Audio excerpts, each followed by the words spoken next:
This is a day I've been looking forward to for 2.5 years.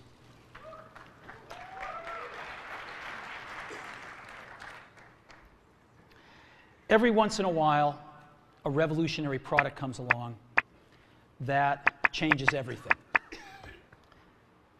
And Apple has been, well, first of all, one's very fortunate if you get to work on just one of these in your career.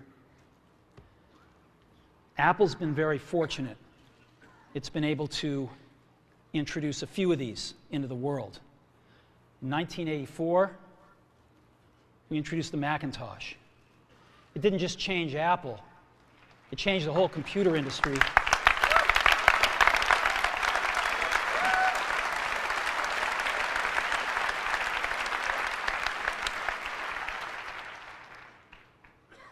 In 2001, we introduced the first iPod. And it didn't just change the way we all listen to music. It changed the entire music industry.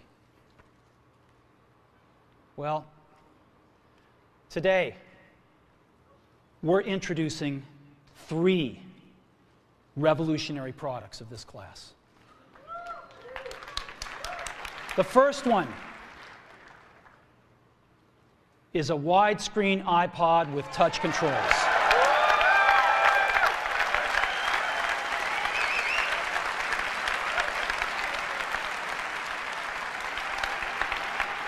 The second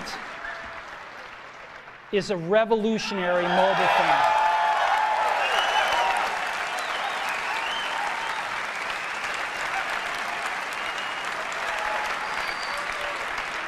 And the third is a breakthrough internet communications device.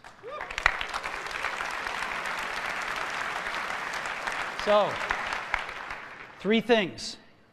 A widescreen iPod with touch controls, a revolutionary mobile phone, and a breakthrough internet communications device.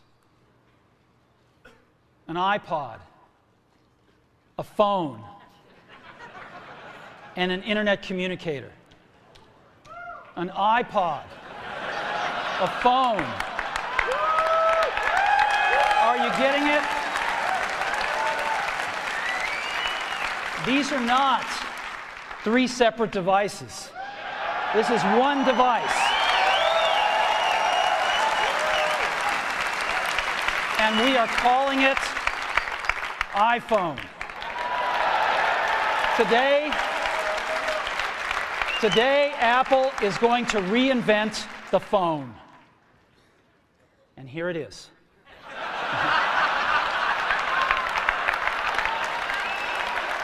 No. Actually, here it is, but we're going to leave it there for now. So, before we get into it, let me talk about a category of things. The most advanced phones are called smartphones, so they say. And they typically combine a phone plus some email capability, plus they say it's the internet, sort of the baby internet, into one device, and they all have these plastic little keyboards on them. And the problem is that they're not so smart, and they're not so easy to use. So if you kind of make a Business School 101 graph of the smart axis and the easy-to-use axis, phones, regular cell phones are kind of right there. They're not so smart, and they're not so easy to use. But smartphones are definitely a little smarter, but they actually are harder to use. They're really complicated. Just for the basic stuff, people have a hard time figuring out how to use them. Well, we don't want to do either one of these things.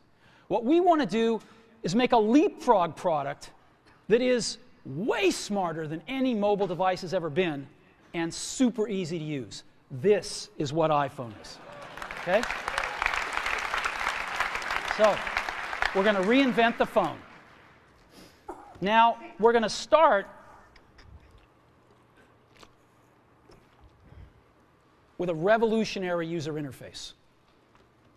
Is the result of years of research and development. And, of course, it's an interplay of hardware and software. Now, why do we need a revolutionary user interface? I mean, here's 4 smartphones, right? Motorola Q, the BlackBerry, Palm Treo, Nokia E62, the usual suspects.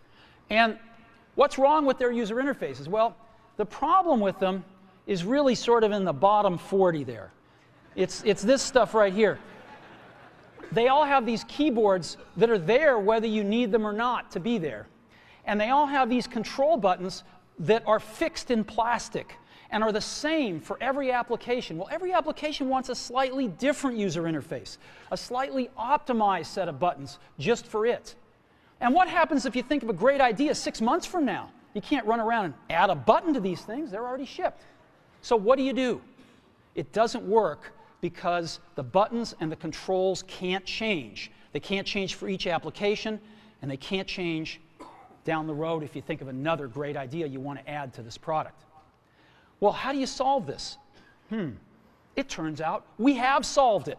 We solved it in computers 20 years ago. We solved it with a bitmap screen that could display anything we want, put any user interface up, and a pointing device. We solved it with the mouse, right? We solved this problem. So how are we going to take this to a mobile device? Well, what we're going to do is get rid of all these buttons and just make a giant screen. A giant screen. Now, how are we going to communicate this? We don't want to carry around a mouse, right? So what are we going to do? Oh, a stylus, right? We're going to use a stylus. No. No. Who wants a stylus? You have to get them and put them away and you lose them. Yuck. Nobody wants a stylus. So let's not use a stylus. We're going to use the best pointing device in the world. We're going to use a pointing device that we're all born with. We're born with 10 of them. We're going to use our fingers. We're going to touch this with our fingers. And we have invented a new technology called multi-touch, which is phenomenal. It works like magic. You don't need a stylus. It's far more accurate than any touch display that's ever been shipped. It ignores unintended touches. It's super smart. You can do multi-finger gestures on it. And boy, have we patented it.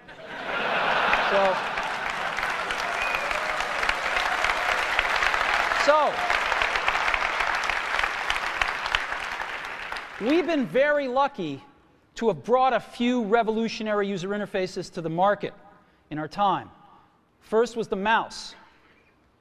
The second was the click wheel. And now we're going to bring multi-touch to the market. And each of these revolutionary user interfaces has made possible a revolutionary product. The Mac, the iPod, and now the iPhone. So, a revolutionary user interface. We're going to build on top of that with software. Now, software on mobile phones is like baby software. It's not so powerful. And today, we're going to show you a software breakthrough. Software that's at least 5 years ahead of what's on any other phone. Now, how do we do this? Well, we start with a strong foundation. iPhone runs OS X. Now,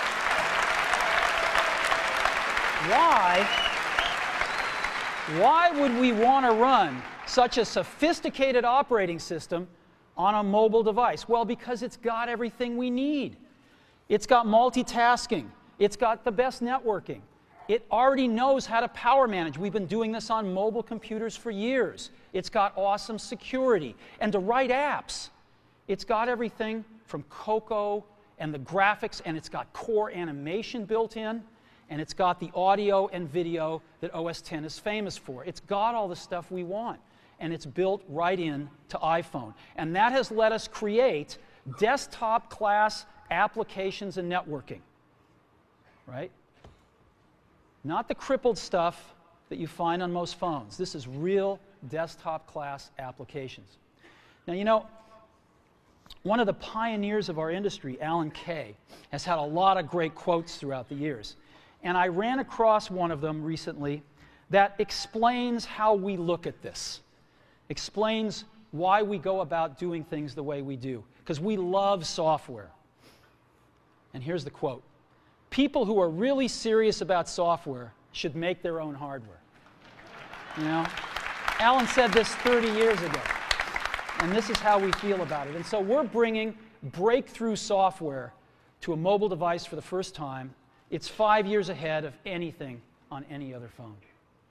The second thing we're doing is we're learning from the iPod, syncing with iTunes. You know, we're going to ship our 100 millionth iPod this year, and that's tens of millions of people that know how to sync these devices with their PCs or Mac and sync all of their media right onto their iPod, right? So you just drop your iPod in, and it automatically syncs. You're going to do the same thing with iPhone.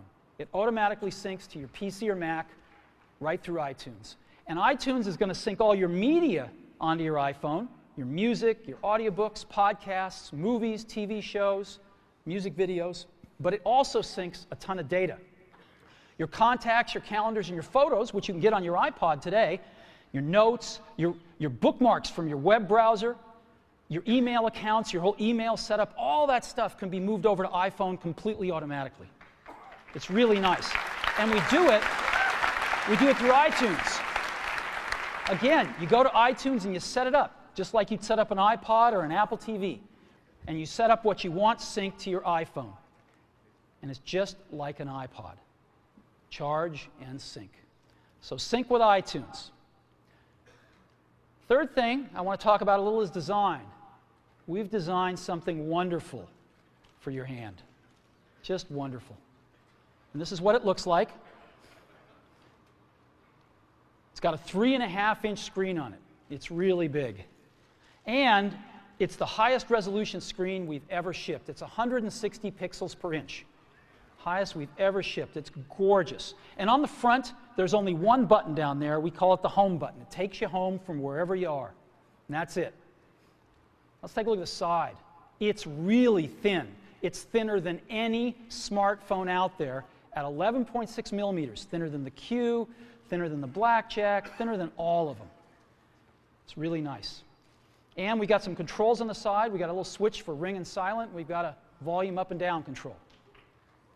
Let's look at the back. On the back, the biggest thing of note is we got a 2-megapixel camera built right in. The other side, and we're back on the front. So let's take a look at the top now. We've got a headset jack, 3.5 millimeter. All your iPod headphones fit right in. We've got a little tray for your SIM card. And we've got one switch for sleep and wake. Just push it to go to sleep, push it to wake up. Let's take a look at the bottom. We've got a speaker, we've got a microphone, and we've got our 30-pin iPod connector. So that's the bottom. Now, we've also got some stuff you can't see. We've got 3 really advanced sensors built into this phone. The first one is a proximity sensor. It senses when physical objects get close. So when you bring iPhone up to your ear to take a phone call, it turns off the display and it turns off the touch sensor instantly.